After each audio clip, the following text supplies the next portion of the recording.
na qual se crê que quando as pessoas se reúnem e invocam, aí a divindade se manifesta, né?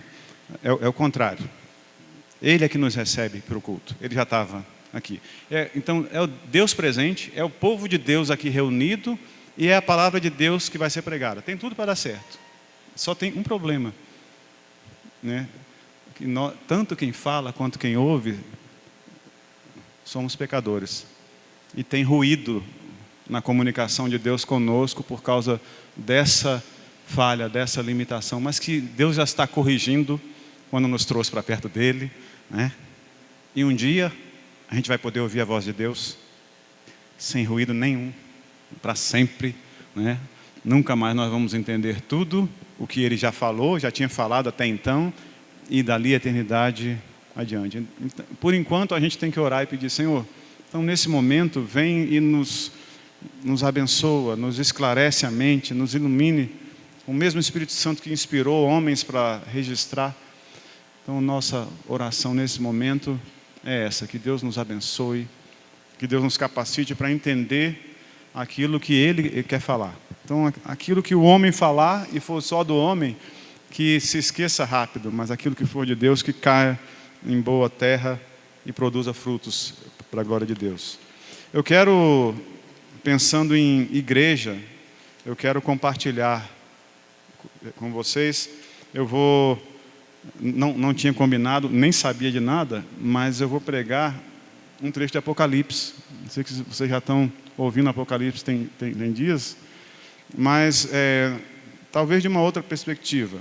Antes de entrar no texto sobre o qual eu quero falar em Apocalipse, eu quero falar daquela igreja que é a primeira igreja a qual Jesus endereça uma carta, uma das 7 cartas lá de Apocalipse 2 e 3, que é a igreja de Éfeso, para ver como aquela igreja caminhou na sua história desde a sua fundação, os momentos de altos e baixos, e ver como naquele momento que Jesus endereça aquela carta por meio de João, aquela igreja estava em sua caminhada, e o que Jesus diz, e eu creio, como vocês como povo de Deus, estudiosos das Escrituras, eu acredito muito nisso. Muito pouco do que a gente fala aqui na frente é novidade para vocês. Então não pretendo trazer, tirar coelho da cartola nenhum aqui, e você falar: nossa, eu nunca tinha ouvido isso. Não, você vai falar: eu já tinha ouvido isso. A questão é, a gente ouve e faz o quê? Então talvez hoje você vai ser relembrado de algumas coisas, e é isso que eu me disponho a fazer, e peço a Deus que nos abençoe. A igreja de Éfeso, ela teve o seu pontapézinho inicial no final da segunda viagem missionária de Paulo, e foi consolidado no começo da terceira viagem missionária de Paulo. Isso está lá em Atos 18 e 19. No final da segunda viagem missionária, Paulo chega em Éfeso e deixa ali aquele casal que ele tinha levado consigo, trazido de Corinto para Éfeso, Áquila e Priscila, deixa-os ali e volta para a igreja mãe dele, a igreja que o enviava, que era a igreja de Antioquia. Antes de sair, Paulo passa na sinagoga e, como ele sempre fazia, começa a pregar para os judeus sobre Jesus, aquele Messias que eles esperavam. Paulo abre as Escrituras, lembra que não tinha Novo Testamento naquela época, era só o Antigo Testamento, e prova para eles que Jesus é o prometido. Esse Jesus que a gente está pregando, esse que morreu e ressuscitou, é o cumprimento. E eles querem mais, e Paulo fala: não, eu preciso voltar para a minha igreja, mas volto. E ele volta, e aí no começo da terceira viagem missionária que Paulo passa algum tempo. Isso você pode ler, a gente não vai ler, lá em Atos 19. Paulo passa 2 anos e pouco ali, e diz Lucas, escrevendo o livro de Atos, que Deus, por meio de Paulo, fazia milagres extraordinários ali, E houve várias coisas naquela cidade, manifestações do poder de Deus. Muita gente que praticava magia negra, que praticava bruxaria, vem e traz o seu material todo, né, confessa os seus pecados, recebe a Jesus Cristo como Senhor e faz uma grande fogueira em praça pública, queimando os livros, né, os pergaminhos, tudo aquilo que tinha registrado, se convertendo. E o texto diz, lá de Atos, que isso deu ocasião a que toda a província da Ásia, e quando a gente pensa em Ásia, não é a Ásia que a gente conhece hoje, né? É a Ásia Menor, onde hoje se localiza ali Turquia, um pedaço da Grécia. Então era naquele pedaço. E é exatamente naquele trecho que tem as 7 igrejas do Apocalipse. Você pergunta, mas onde a gente quer chegar? Você vai perceber já já. Porque é importante a gente saber como começou aquela igreja. Depois de passar esse tempo todo ali, Paulo ensina pessoas, treina, e no capítulo 20 de Atos, quando Paulo está voltando, terminando a sua 3ª viagem missionária, depois de ter passado um tempo em Éfeso, e depois sair dali para outras cidades, ele quer se encontrar com a liderança daquela igreja que ele treinou, gente que Paulo evangelizou desde o comecinho, treinou de casa em casa, e isso está lá em Atos 20. Eu vou ler um pedacinho para a gente situar o que Paulo diz. A igreja de Éfeso tinha por volta de 4 anos de fundação. O tempo que Paulo esteve em Éfeso foi mais ou menos o ano 52 a 54.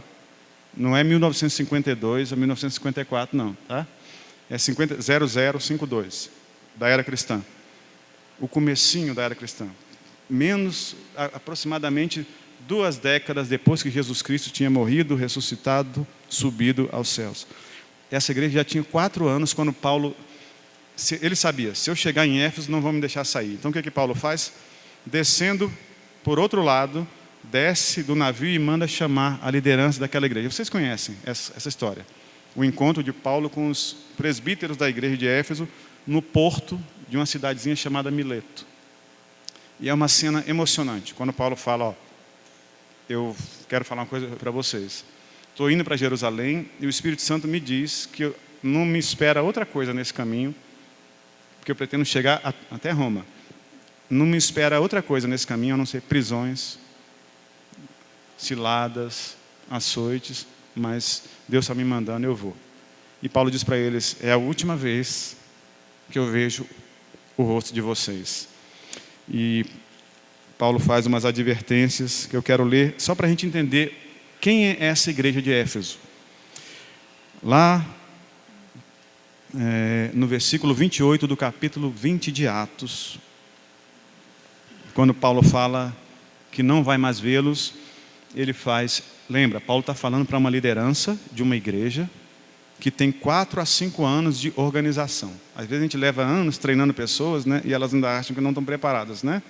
Paulo, gente que saiu de um paganismo, não era um mundo cristianizado, gente que saiu do paganismo, Paulo tem certeza que esses homens são capazes de cuidar da igreja. E olha o que Paulo fala para eles. 28, do capítulo 20 de Atos. Atendei por vós e por todo o rebanho sobre o qual o Espírito Santo vos constituiu bispos, para pastoreardes a igreja de Deus, a qual ele comprou com o seu próprio sangue. Eu sei que depois da minha partida, entre vós penetrarão lobos vorazes que não pouparão o rebanho. Aí Paulo fala, eu acho que essa parte doeu tanto nele que estava falando, quanto neles que estavam ouvindo. Que Paulo diz assim, e eu sei que do meio de vocês mesmos, gente que eu preguei o evangelho, gente que eu levei a Cristo, gente que eu treinei, gente que eu capacitei, instruí na palavra, do meio de vocês vão se levantar homens falando coisas perversas para arrastar os discípulos atrás deles. Portanto, vigiai, lembrando-vos de que por 3 anos, noite e dia, não cessei de admoestar com lágrimas a cada um. Aí depois Paulo fala, agora eu vos entrego na mão de Deus, e agora é vocês e Deus. Não estou mais presente, mas vigiem. Essa é a igreja que Deus comprou com o sangue dele. forte isso.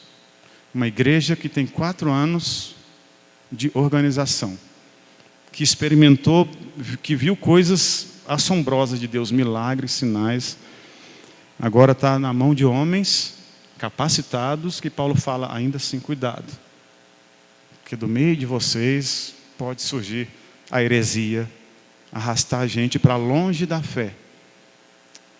Isso é o maior perigo. Pouco tempo depois, 2 anos depois, Paulo escreve a carta aos Efésios. Essa carta que até hoje a gente estuda e descobre coisas.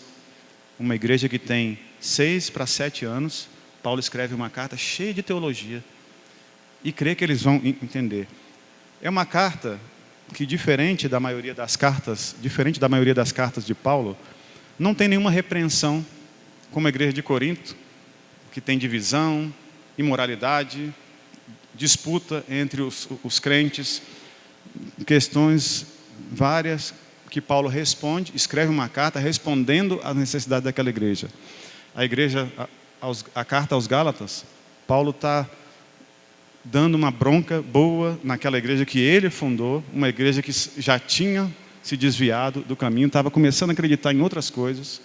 A carta aos Efésios não, é uma carta teológica, amorosa, instrutiva. Então não tem nada. Então você percebe, bom, o aviso de Paulo foi seguido, pelo menos nesses 2 anos, nenhuma bobagem foi feita teologicamente, porque a carta não está corrigindo nada. Então a gente vê uma igreja que está caminhando. E se passam mais 2 anos e Paulo escreve a primeira carta a Timóteo, aquele discípulo que na segunda viagem ele levou com ele e que na terceira estava lá em Éfeso. E Paulo diz, no começo da primeira carta a Timóteo, diz o motivo pelo qual ele deixou Timóteo lá.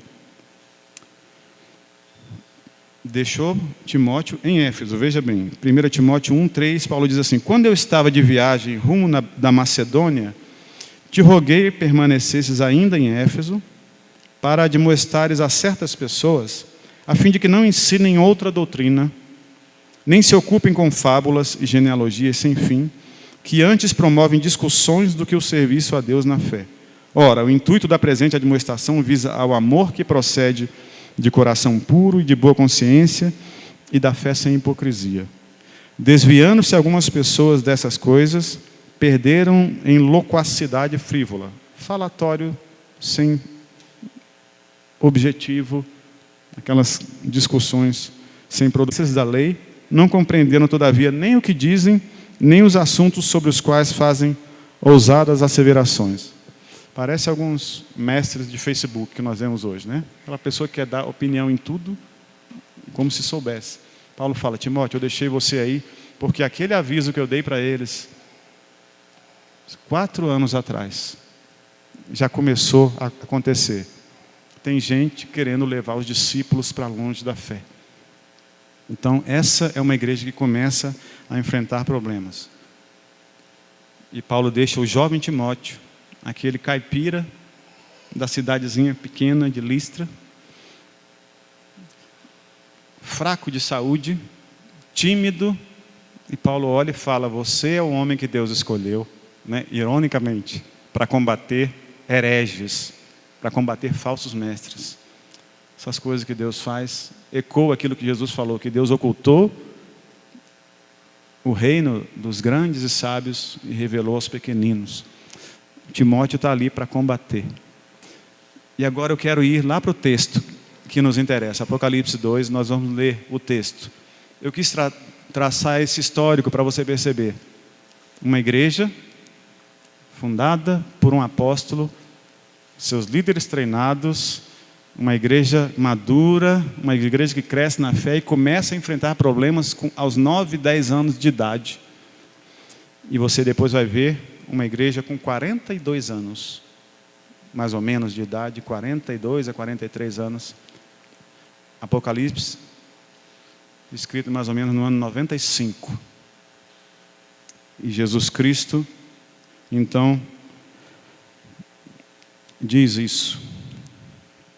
Nós vamos ler Apocalipse 2, de 1 a 7. Ao anjo da igreja em Éfeso escreve: estas coisas diz aquele que conserva na mão direita as 7 estrelas e que anda no meio dos 7 candeeiros de ouro. Vou fazer um parênteses aqui, para o que essas estrelas e esses candeeiros de ouro estão fazendo aí.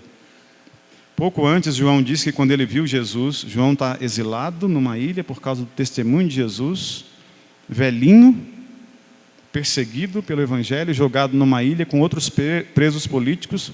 Jesus aparece e revela para ele as coisas que serão no fim. E Jesus mostra para ele, se revela para ele como alguém que tem 7 estrelas na mão. E João diz que depois entende que as 7 estrelas são os 7 anjos das 7 igrejas. E ele anda no meio de 7 candeeiros de ouro, que diz que são as igrejas. O que significa que o controle da igreja está nas mãos de Jesus Cristo, não está na mão de homem nenhum. E o fato de que Jesus anda no meio das igrejas significa que ele está olhando cada coração. E é por isso que ele pode mandar uma carta com esse teor para as igrejas. Fechei o parênteses para continuar. Jesus diz para aquela igreja de Éfeso, a igreja mãe de todas as outras ali da Ásia Menor: conheço as tuas obras, tanto o teu labor como a tua perseverança, e que não podes suportar homens maus, e que puseste à prova os que a si mesmos se declaram apóstolos e não são, e os achaste mentirosos, e tens perseverança, e suportaste prova por causa do meu nome, e não te deixaste esmorecer. Jesus está dizendo: eu conheço você, você é uma igreja boa.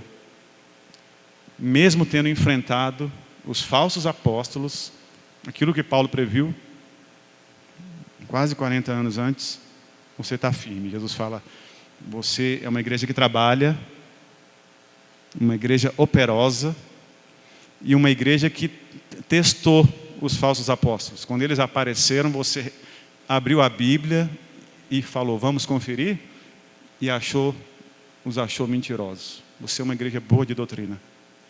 Uma igreja que trabalha, uma igreja que é boa de doutrina, e você é perseverante, porque você enfrentou duras provas, perseguições por causa do meu nome, e está firme aí. Uma igreja top. Quem não queria ser pastor dessa igreja? Firme doutrinariamente, madura, uma igreja que trabalha, que resiste às pressões de fora e de dentro. Aí vem o outro versículo: oh, Jesus, estava tão bom. Aí o Senhor tem que falar isso. Tenho, porém, contra ti que abandonaste o teu primeiro amor. Eu não sei quantos anos de convertido você tem, quanto tempo você está nesta igreja ou em outra, mas a pergunta que eu quero deixar fervendo na sua cabeça, que é que fica na minha o tempo todo, é: será que Jesus tem alguma coisa contra mim hoje? Eu sou um cara legal, faço tudo certo, sigo as regras. Ainda assim Jesus diz: tem uma coisa que você deixou para trás. E é com base nisso que eu quero fazer o desafio hoje. Eu quero ler, antes de continuar, um trecho de uma música do Michael Smith, muito antiga, chamada Missing Person, pessoa desaparecida. E ele está falando dele mesmo, de como ele já foi, e esse eu que ele já foi se perdeu de vista. Depois de dizer que apareceu algo, uma dúvida que ele não consegue fugir, ele diz: hoje, desconfiado e cínico, não consigo parar de imaginar, de me perguntar como meu coração foi se tornando uma pedra pulsando dentro de mim. Então eu tropeço como se estivesse sob uma provação impiedosa e pergunto: onde está aquele sentimento que eu não sinto mais. Aí o primeiro refrão da música diz assim: havia um garoto, e ele está falando dele mesmo, havia um garoto que tinha a fé para mover uma montanha. E como uma criança, ele cria sem precisar de provas. Sem deixar rastros, ele desapareceu no vácuo. E agora eu ando procurando por essa pessoa desaparecida. Quem ofuscou aquela luz incandescente que uma vez ardeu tão brilhante dentro em mim? Será que isso é só uma fase, um período problemático, que vai ficar me mantendo afastado de tudo que eu costumava ser? Há algum jeito de retornar? Algum jeito de desaprender esse conhecimento carnal que está desfazendo minha alma em fatias? Eu tenho estado tão distante que nunca encontrarei o caminho de volta para casa? E aí ele amplia o refrão dizendo: havia um garoto que tinha fé para mover uma montanha, e como uma criança, ele cria sem precisar de provas. Sem deixar rastros, ele desapareceu no vácuo, e agora eu ando procurando por essa pessoa desaparecida. Ele costumava querer tentar andar dentro das regras. Ele tinha um fogo e podia senti-lo lá dentro, no íntimo. Mas isso foi há muito tempo e eu não tenho visto ultimamente. Mas eu continuo procurando por essa pessoa desaparecida. E ele termina a música perguntando: onde está você? Você, esse eu que eu fui.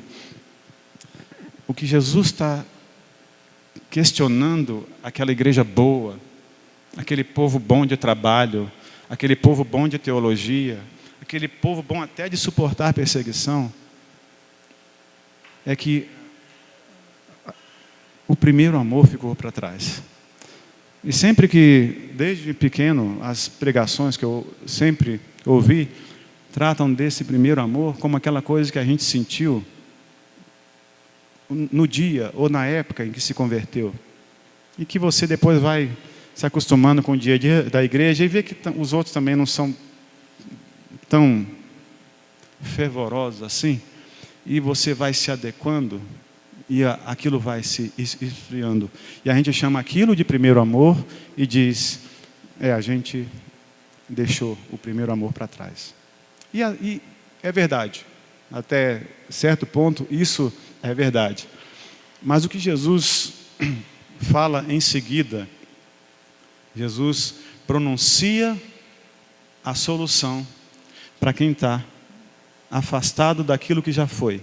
Assim como Michael Smith diz: esse eu que eu fui fervoroso, um coração quente por Jesus, que hoje virou uma pedra que pulsa fria.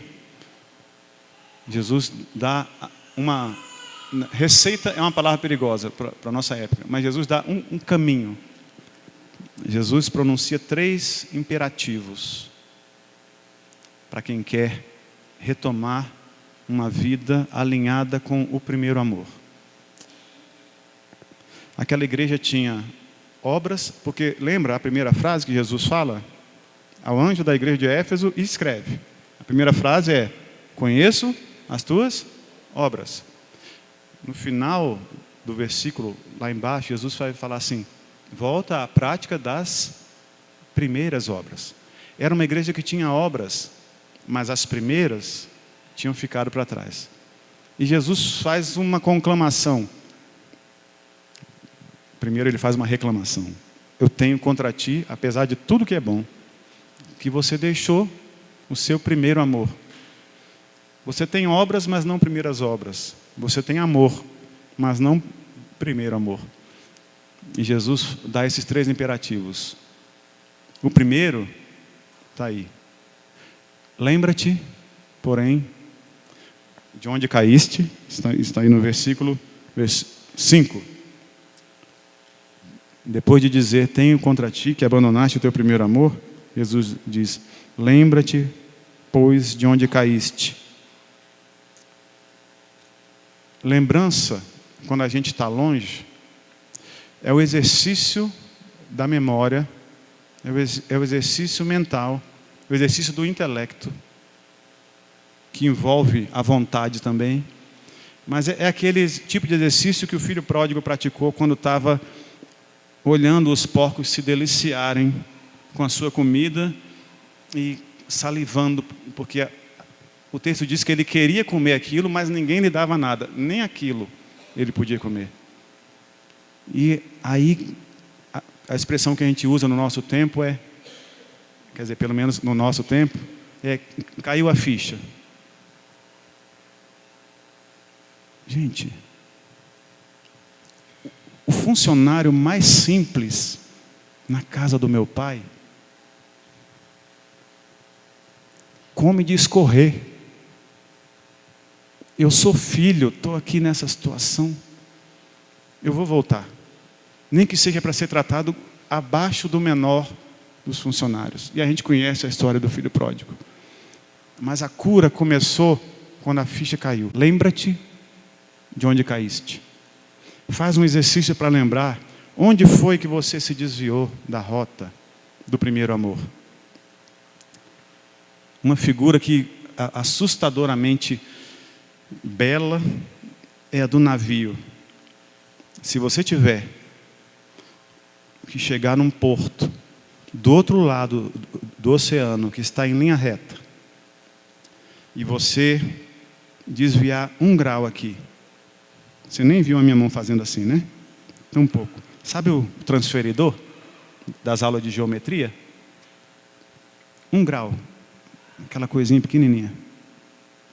1 grau aqui. É um desviozinho pífio.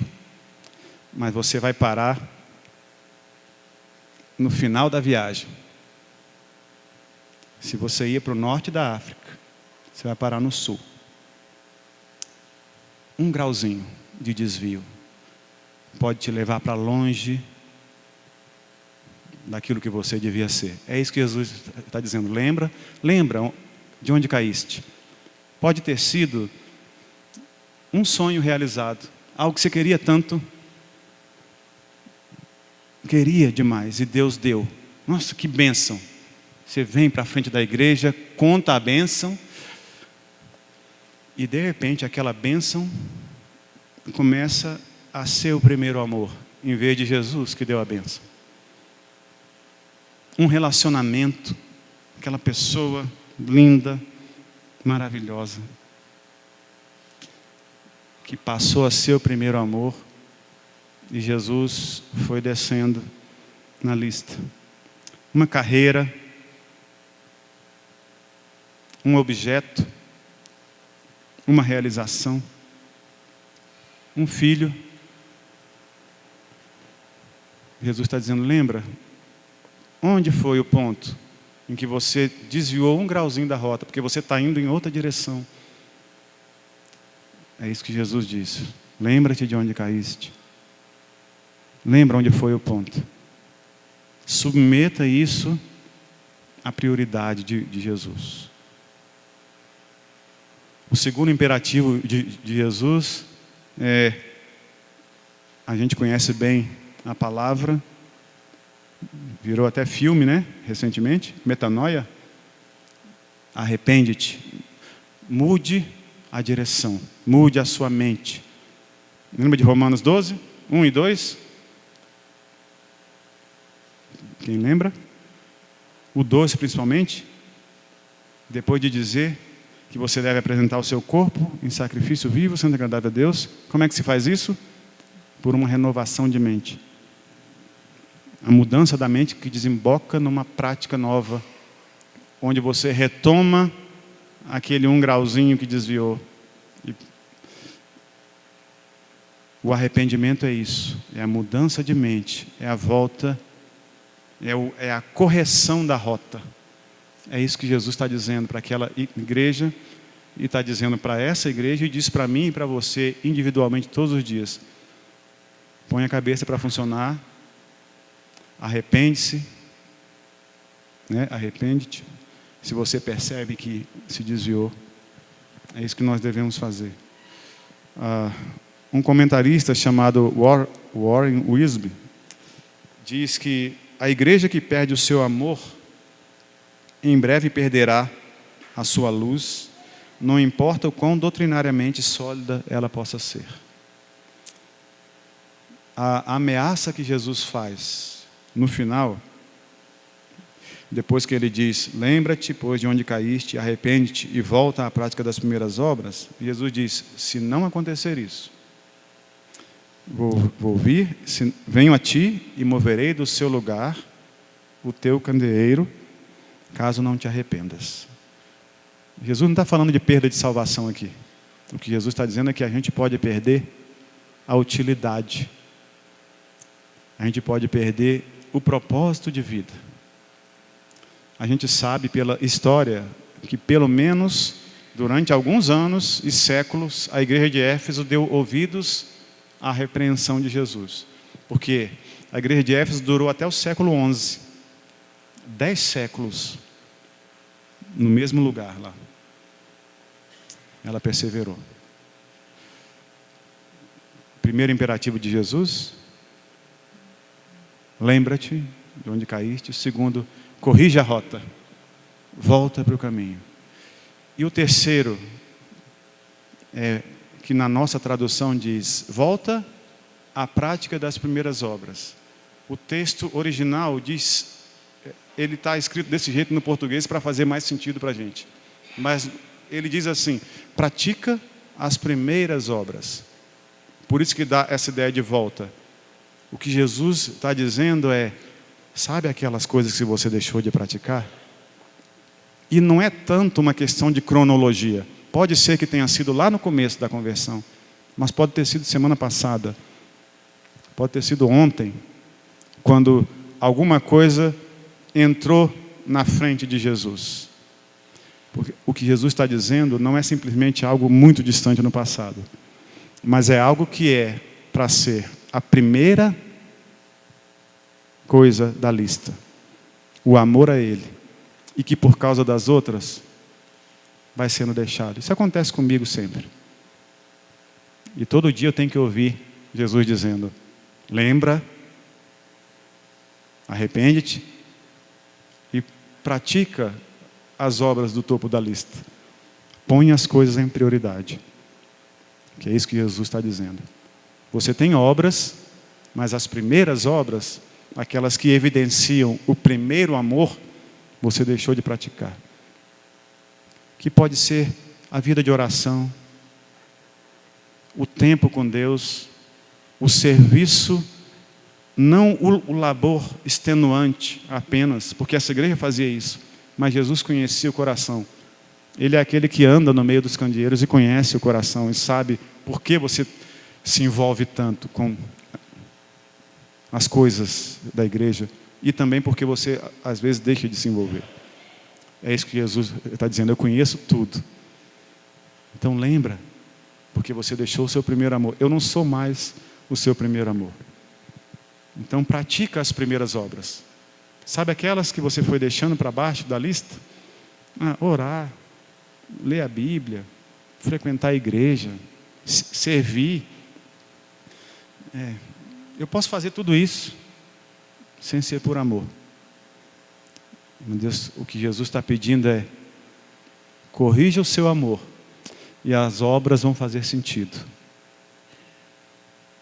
Vou perguntar de novo a pergunta que não quer calar: o que Jesus tem contra você hoje? Se essa carta fosse para você, Jesus diria: olha, está tudo certo, mas eu tenho contra ti que preencha. Mas se resume no que Jesus falou para aquela igreja: abandonaste o teu primeiro amor.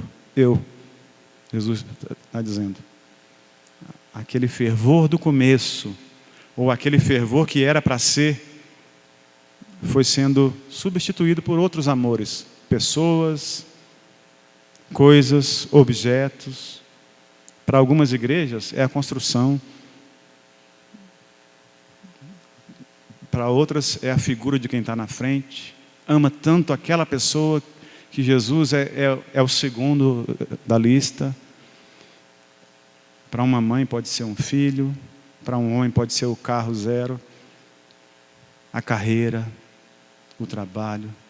O que Jesus está dizendo é: eu sou o primeiro amor, seu ou não? Como eu disse, a igreja de Éfeso permaneceu até o final, até o século XI. Mas algumas gerações depois, o candeeiro foi tirado. Jesus falou: se você não brilhar aqui, eu tiro a luz e vou fazer brilhar em outro lugar. Esse é o nosso risco. Isso não significa perda de salvação, mas de perder o impacto de ser candeeiro, igreja de Deus. E o desafio fica para mim e para você nessa noite. O que Jesus tem contra você? Vamos orar? Senhor Deus, obrigado porque o Senhor promete vitória no final da carta. Ao vencedor, darei que coma da árvore da vida que está no paraíso do meu Deus. Obrigado porque é o Senhor quem nos faz vencedores. É o Senhor quem tem as estrelas na mão. É o Senhor quem anda no meio da igreja e conhece nossos corações. Pedimos, Senhor, que o Senhor renove o nosso amor pelo Senhor. Que o Senhor nos ajude no exercício de lembrar o ponto de desvio, qual foi na nossa vida. Nos dê o arrependimento necessário para corrigirmos a rota. E nos dê a força, a coragem, o compromisso para praticar as primeiras obras. Para fazer aquilo que deve ser o topo da lista, voltar para o topo. Aquelas coisas que evidenciam o nosso amor pelo Senhor, que o Senhor conhece no segredo do coração de cada um, e que nós fomos abandonando, e que nós vamos abandonando, às vezes dia a dia, esfriando, e o nosso coração vai virando essa pedra gelada. Tem misericórdia de nós. Aquece o nosso coração. Independente da idade que temos, independente do tempo de conversão que temos, dá-nos esse primeiro amor. Aquece isso dentro de nós, para a Tua própria honra e glória, Senhor. Para que sejamos usados, para que outras pessoas também possam Te conhecer. Muito obrigado pela certeza de que o Senhor fala ao nosso coração e pela certeza de que o Senhor também ouve a nossa oração quando pedimos ao Senhor que tenhamos condições de responder ao Teu desafio de forma que Te agrade. Confessamos a falibilidade, a fraqueza do nosso amor pelo Senhor e pedimos que o Senhor mesmo nos capacite a Te amar e colocar o Senhor no topo da lista novamente. Para a honra e glória do Teu nome, por misericórdia, não nos permita perder o brilho, a utilidade, como luz do Senhor, onde estamos plantados. Nem como indivíduos, nem como grupo, nem como igreja. Pedimos isso confiados que o Senhor ouve, porque o Senhor está aqui. É o Senhor quem dirige a história, como cantamos. E o Senhor tem prazer em atender a oração do Teu povo. Em nome de Jesus. Amém.